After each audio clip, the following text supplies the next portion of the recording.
அனைவருக்கும் வணக்கம். இந்த பதிவில் செவ்வாய் பெயர்ச்சி பலன் காணலாம்.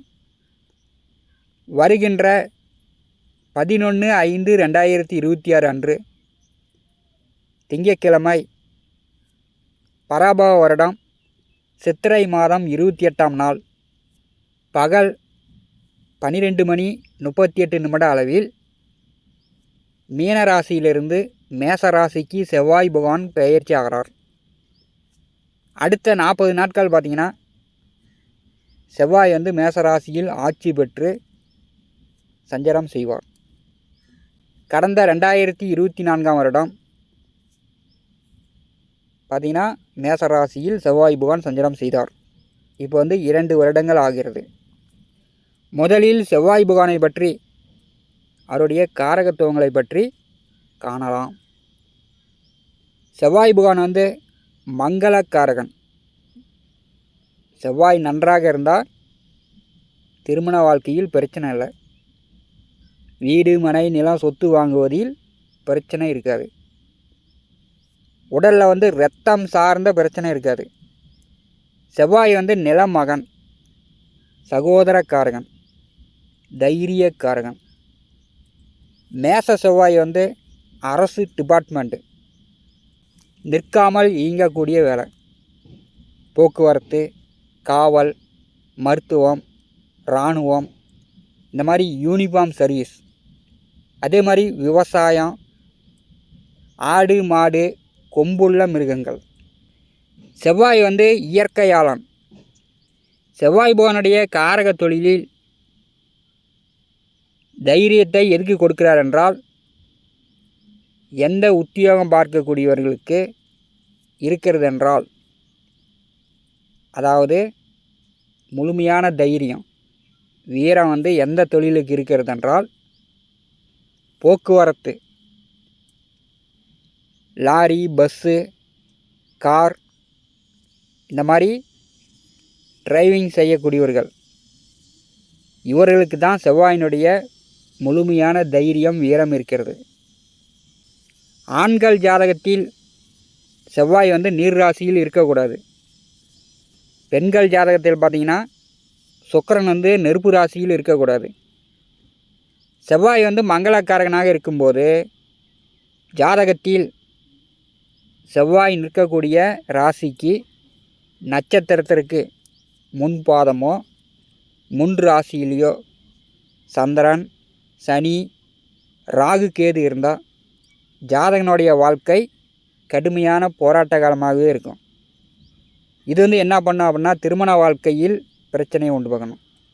நிலம், சொத்து, இருப்பிடத்தில் பிரச்சனையே உண்டு பண்ணும். அதே மாதிரி மன தைரியத்திலையும் பிரச்சனையே உண்டு பண்ணும். செவ்வாய் கெட்டுப்போனால் ஜாதகன் பயந்த சுபாவம், எந்த ஒரு முடிவும் தைரியமாக எடுக்க முடியாது.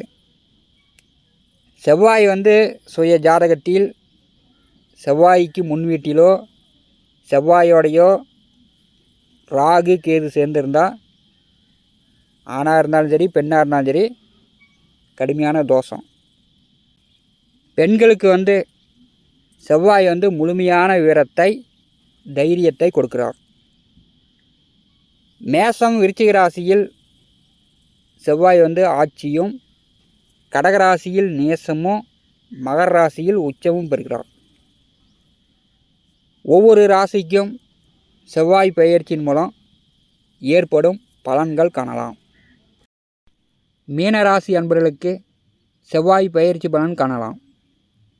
மீனராசிக்கு 2வது வீட்டிற்கும் 9வது வீட்டிற்கும் அதிபதியானவர் செவ்வாய்.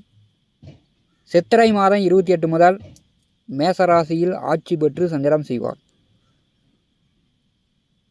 மீனராசியில் சனி, கும்பராசியில் ராகு, மிதுன ராசியில் குரு, சிம்மராசியில் கேது. மீனராசிக்கு பார்த்திங்கன்னா 7.5 நாட்டு சனி, ஜென்ம சனி ஓடிக்கொண்டிருக்கிறது.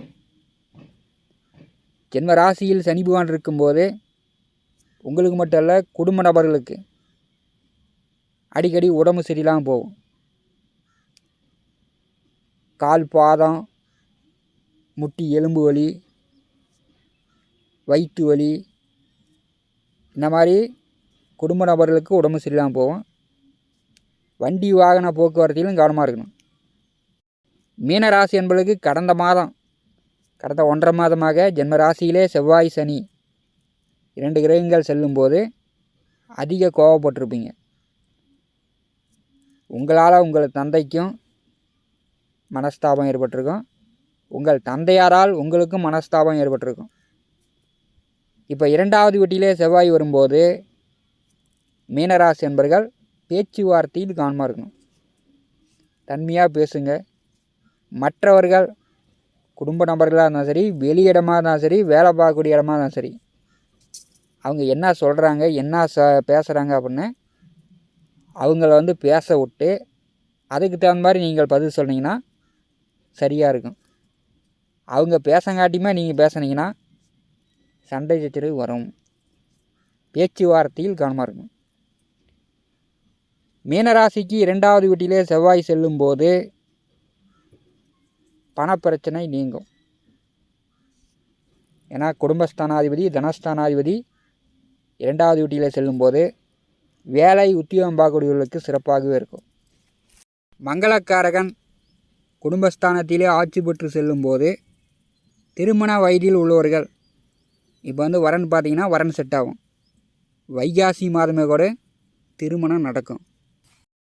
அரசு வேலைக்கு தேர்வு எழுதக்கூடியவர்கள், முயற்சி செய்யக்கூடியவர்கள் இந்த காலகட்டம் முயற்சி செஞ்சிங்கன்னா அரசு வேலை கிடைப்பதற்கு வாய்ப்பு உண்டு. அதே மாதிரி லஞ்சம் கொடுக்கறது, அரசுக்கு செலுத்த வேண்டிய வரி செலுத்தாமல் இருப்பது, இதெல்லாம் உங்களுக்கு அரசாங்க வழியில் பிரச்சனைகளை ஏற்படுத்தும். மீனராசிக்கு 2வது வீட்டிலே செவ்வாய் செல்லும்போது முகத்தில் காயங்காயம் ஏற்படும். பல்வலி, நாக்கு, தொண்டை, சுவாச கோளாறுலாம் இந்த காலகட்டத்தில் வரும். இதெல்லாம் உடனே நீங்கள் மருத்துவம் பார்த்து கொள்ள வேண்டும். நெருப்பு கிரகம் 2வது வீட்டிலே செல்லும்போது உஷ்ணம் சம்பந்தப்பட்ட வியாதிகள், கண் வலிலாம் வர்றதுக்கு வாய்ப்பு உண்டு. மீனராசி என்பர்கள் குடும்பஸ்தானாதிபதி ஆட்சி பெற்றிருக்கிறார். குடும்ப நபர்களிடம் அனுசரித்து செல்வது நல்லது. மீனராசிக்கு பார்த்திங்கன்னா முன் வீட்டிலும் சரி, பெண் வீட்டிலும் சரி, ஜென்ம ராசியிலும் சரி பாவக்கோள்கள் சஞ்சாரம் செய்கிறது. அதனால் இந்த காலகட்டத்தில் யாருக்கும் பணம் கொடுக்கல் வாங்கல் இல்லாமல் பார்த்துங்க.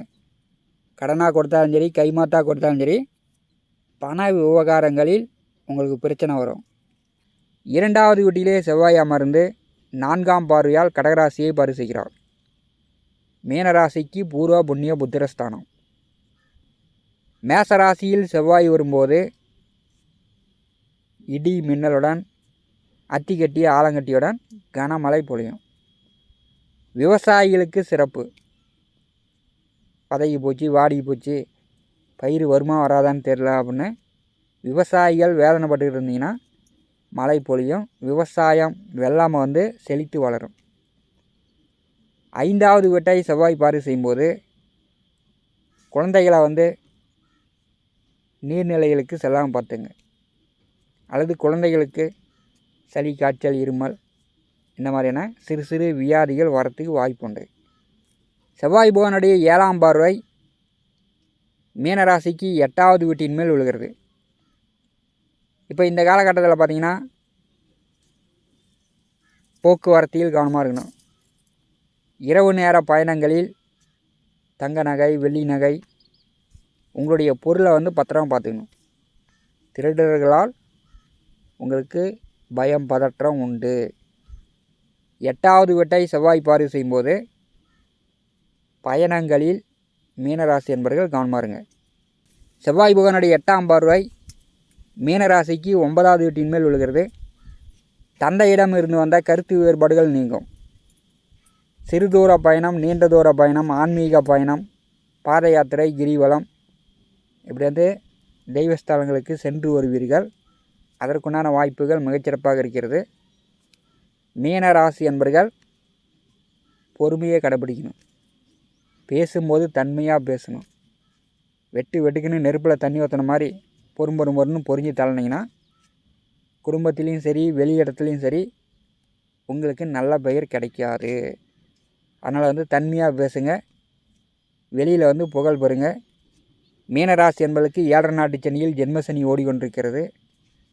ஜென்மசனி காலகட்டத்தில் நீங்கள் எவ்வளவு தான் நேர்மையாக இருந்தாலும், உண்மையாக இருந்தாலும், ஒழுக்கமாக இருந்தாலும் மற்றவர்கள் உங்களை குறை சொல்லுவாங்க. உங்களையே தான் எல்லாமே நினைப்பாங்க. அதனால் மீனராசி என்பர்கள் பார்த்து பக்குவமாக நடந்துங்க. நம்முடைய T70 ஸ்டுடியோ யூடியூப் சேனலில் தினந்தோறும் ஜோதிட பலன்கள் பதிவிடப்படும். நம்முடைய சேனலை பார்த்து கொண்டிருக்கக்கூடிய அன்பர்கள், இதுவரை சப்ஸ்கிரைப் செய்யாத அன்பர்கள் மறக்காமல் நம்முடைய சேனலை சப்ஸ்கிரைப் செய்து கூடவே இருக்கின்ற ஆல் பட்டன் அழுத்திங்க. நன்றி, வணக்கம்.